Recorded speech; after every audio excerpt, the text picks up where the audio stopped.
Дорогие мои драгоценные, пришло это время.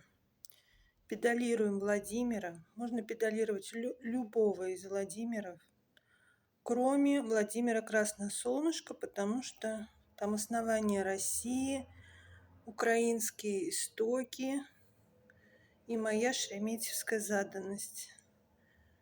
Если хотите педалировать какого-то из Владимиров, он говорит, что он назван в честь Владимира Красное Солнышко, можно его педалировать или не педалировать. Остальных всех педалировать.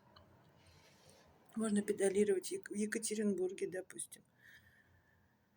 Это очень важно, потому что педалирование Владимира сейчас дает структурирование.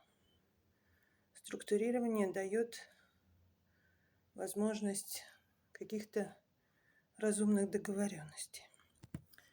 Все, Космо Империя с вами.